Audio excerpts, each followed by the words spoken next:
Hello and welcome to Griftech Gaming. I wanted to start off where we left off on the island last time, but it ended up being a corrupted save because of some updates and major changes that they did when launching Genesis Port 1. So we're gonna have to start all over again. However, the settings are again all standard except for harvest rates and baby cuddling intervals and egg laying timers and stuff like that, so that we don't end up sitting here all day looking at a Giga or a Rex to raise up and just to get the story going. I am going to start on island, and we're basically gonna jump through the maps as they were intended in the storyline, so that we can also follow the storyline as we progress through the arcs. Which means I won't be using superstructures mutator to mutate aberration dinos into the island or Genesis creatures into the island until I actually am on those maps. I am also not going to use any other creatures than what I tame on the island to do the island bosses, and that will also happen to the rest of the maps. Of course, once we are done with the island and we move to Scorched Earth, we would be able to transfer back to island, get some stuff there, and get back to Scorched Earth. But I am only going to jump backwards but not forwards onto a new map that we are supposed to not have yet. This is a list of the mods that I'm going to be enabling. No cryo cooldown, just to keep the game going and not have a lot of downtime and stuff, because I don't want to end up cutting a lot of footage out of the game. I want to have as much of the raw footage in the video so that you guys can keep up and stay intrigued into the game. But I don't want anybody to lose interest by just sitting around and waiting for a dino that's actually falling asleep because it's got cryo sickness.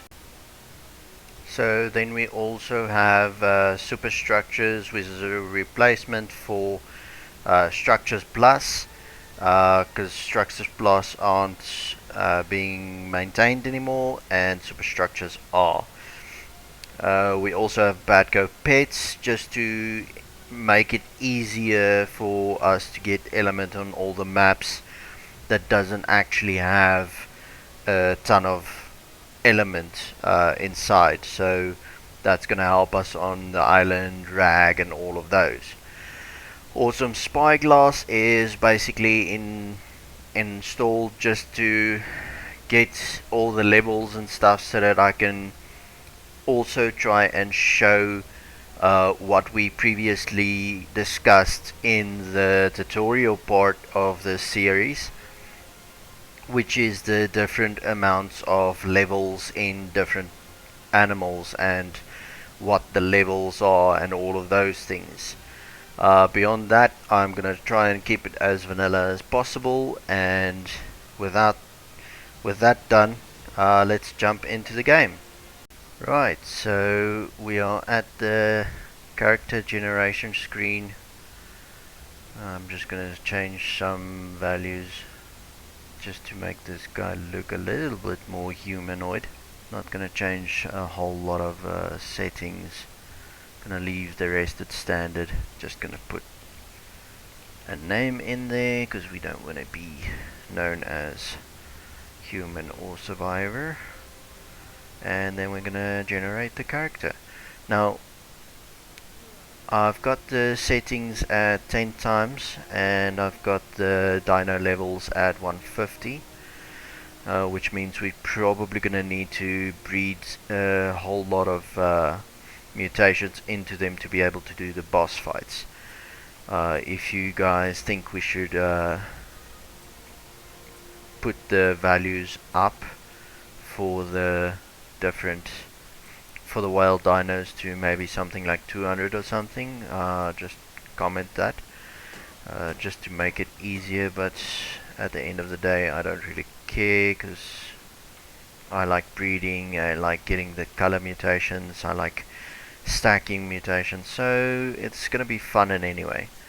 Um, I'm just gonna run through these first levels a little bit and try to get as much done as possible. Like you can see, there's a lot of S superstructures, engrams that you don't know or haven't seen unless you've actually played with superstructures before. Just gonna unlock a few of these that really actually helps a lot in the game, and then we're also going to unlock a few of the normal ones just to get going.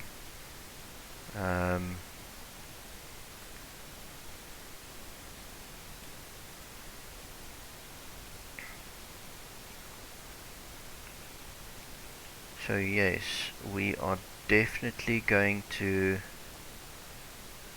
rocket through the few first levels to get us up and going, and hopefully we can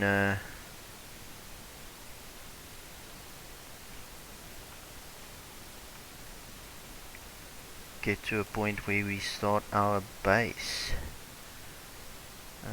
We are encumbered though, so I'm probably gonna have to drop some metal stone.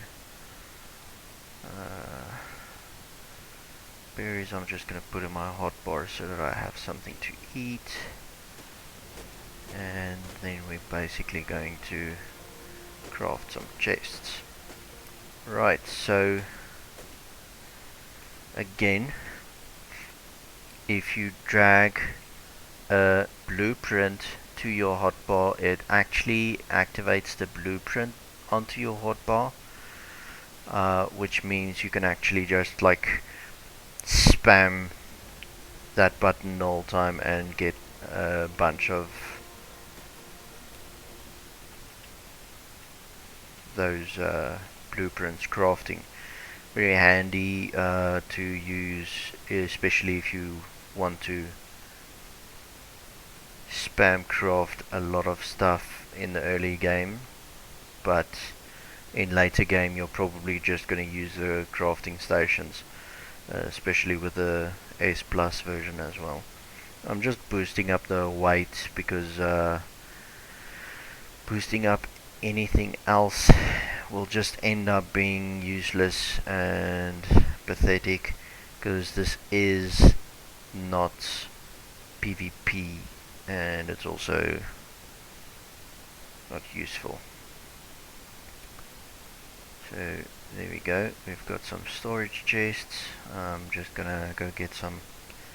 I am too full. We will have to drop the wood, get some thatch down. That should be quite enough thatch. Just pick up the wood again,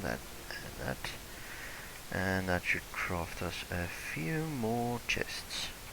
So this is actually a very good way to level up. I should be able to show you, see, about 4 chests for a level. So we will definitely get a lot of levels done very quickly with this method.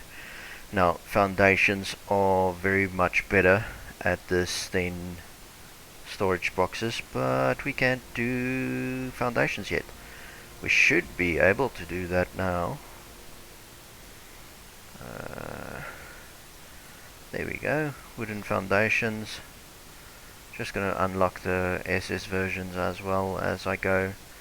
It doesn't really cost any extra engram points, so it's just better to build it and you can pick it up later as well again. So let's just hope we can get to a point where we can do some stuff. So I'm just gonna harvest a lot of resources as we go. As you guys have feedback for me on these videos, I will of course try and answer some questions or anything like that in the next video and stuff, which would make a bit better commentary, as I don't always have anything to say because I'm a quiet guy. But I decided to make YouTube videos. What? Yeah, that happens. But hey, why not? So this should put us at quite a few. I'm going to replace this blueprint with a foundation one. I'm going to up our weight again, and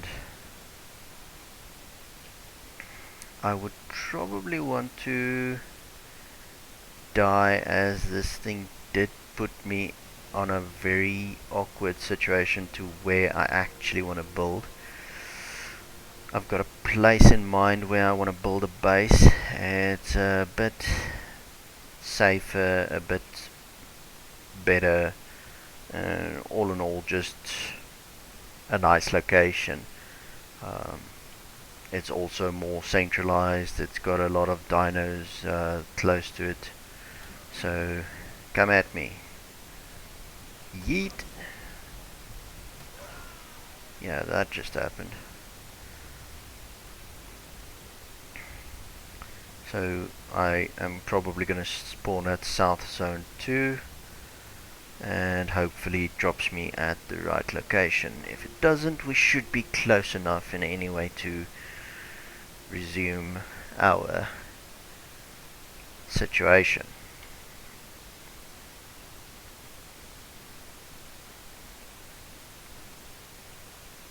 Yes, so we are quite close. I'm just going to get some more levels down here, and then we're going to move our situation up. So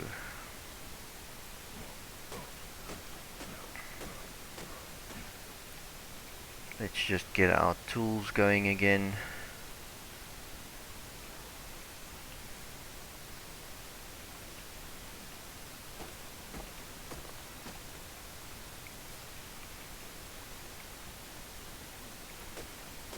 And then we're gonna do the foundations again and see if we can get some foundations placed down there where I want to build my base, as well as get some more levels. Levels should be quick and easy because I also upped the experience gain. Didn't do it for different types of actions that you do. So harvesting still has the standard amount of XP and versus killing something, but the overall XP gain is upped, so you would get like, I think 3 times more XP for each different thing. Now do also take into consideration that I am an admin on a online server at the moment, so seeing a few commands in the command window won't mean that I'm cheating. Not that I'm going to try and get stuff done off camera, but if I do, it's not because I'm cheating. I'm actually helping guys on the online server. But yeah, I'm probably gonna blur those out so that you guys can't see the server password and stuff, as it is a public server and anyone can join. Which we don't want anybody to cheat on that server as well, so that's not something that I want to end up doing. What do I need? Oh, wood, yeah, probably.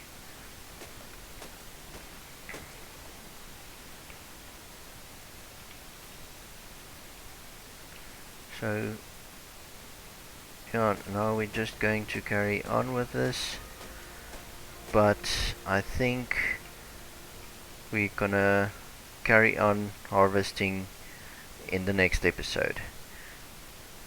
See you guys next time and enjoy your day.